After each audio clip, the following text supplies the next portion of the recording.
ሰላም እንደምን ዋላችሁ? ሰላም ናችሁ? እኔ የምኖርበት አካባቢ ላይ እንግዲህ በረዶ እየጣለ ነው።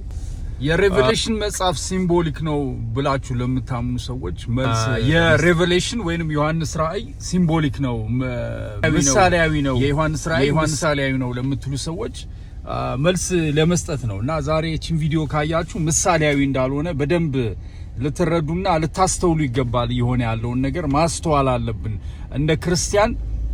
ሲምቦሊክ ነው ተብሎ አይምሮአችን ውስጥ የገባ ምንም አይነት ዕውቀት ቢኖር ያንን ግን በሌላ ዕውቀት ልንሽረው ይገባል። ምክንያቱም በምድራችን ላይ የሆነ ያለ ነገር ስለሆነ እንግዲህ ዮሐንስ ራእይ ላይ እንደተጻፈው ይሄ የበጉ ቁጣ የሚለው በምድር ላይ በጎችን ከፍየሎች የሚለይበት እና የእግዚአብሔር ደግሞ በነዛ ላይ የሚነድበት እግዚአብሔር ላይ ደግሞ ታምነው የሚኖሩ ሰዎች የሚያገኙትን ብሌሲንግ አንድ በአንድ ቪዲዮን ተከታተሉ። በቃ አብረን እስቲ እናውራ ምን እንደሚል እንየው። የምናውቀው በዮሐንስ ራእይ ምዕራፍ 5 ላይ እንግዲህ ጌታችን መድኃኒታችን ኢየሱስ ክርስቶስ ሪአክት እያደረገ አይደለም ለጠላት፣ ኢኒሺዬሽን ነውና እያንዳንዱን እናያለን። እንግዲህ በዮሐንስ ራእይ ምዕራፍ 5 ላይ ያለውን ከተመለከትን እያንዳንዱ እነዚህ ቁጣዎች ወይንም ራዝ የሚላቸው በትንቢተ ዳንኤል ምዕራፍ 9 ከቁጥር 24 እስከ ቁጥር 27 ያለውን እንግዲህ የዳንኤል ያየው ህልም የመጨረሻው ላይ ያየው ነው። ቤተክርስቲያን እንደተወሰደች በእግዚአብሔር በኮርት ሩም ውስጥ እንዳለች በዛ በፍርድ ቦታ ላይ እንዳለችና እንደተወሰደች ነው የሚናገረው። ከተወሰደች በኋላ ግን ያለውን የእግዚአብሔርን ቁጣ ነው ኤክስፕሌን እያደረገ ያለው በዚህ መጽሐፍ ላይ በትንቢተ ዳንኤል ምዕራፍ 9 ቁጥር 24 ላይ። ዮሐንስ ራእይ ላይ እንግዲህ አንድ በአንድ እያንዳንዶቹን ማህተቦችን እየፈታ በጉ ክርስቶስ ኢየሱስ ማህተቡን ፍታ ሲባል መልአኩ እየፈታ እንግዲህ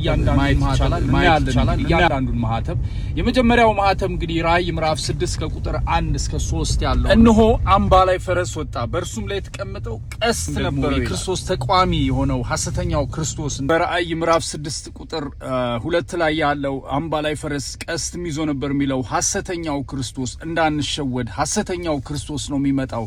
ሰላምን ያደርጋል ይላል በመጽሐፍ ቅዱሳችን። በራእይ መጽሐፍ ላይ ሰላምን ይዞ ይመጣል፣ ፕሮስፔሪቲን ያመጣል እና ሲመጣ በጣም ሰላማዊ ሆኖ ነው ፒስ ሊያደርግ ነው የሚመጣው። ሰዎችን ዲፕሎማሲያዊ በሆነ መልኩ ሊያገኛቸው በሚል አይነት መልኩ ነው የሚመጣው። ነገር ግን በሚያስፈራና ቫዮለንት በሆነ መልኩ አይመጣም ይላል እንግዲህ ሐሰተኛው ክርስቶስ።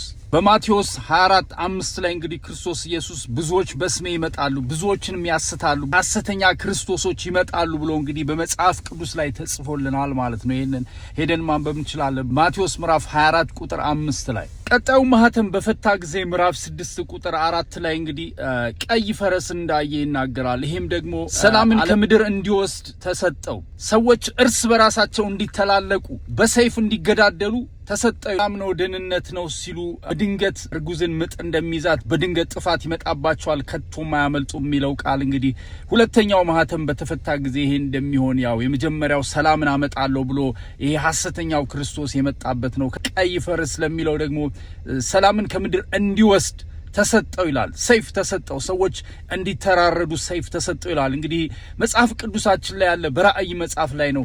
እንድታነቡ አበረታታችኋለሁ ወገኖቼ። ጊዜው አልቋል፣ መጨረሻው ዘመን ላይ ነን ያለ ነው።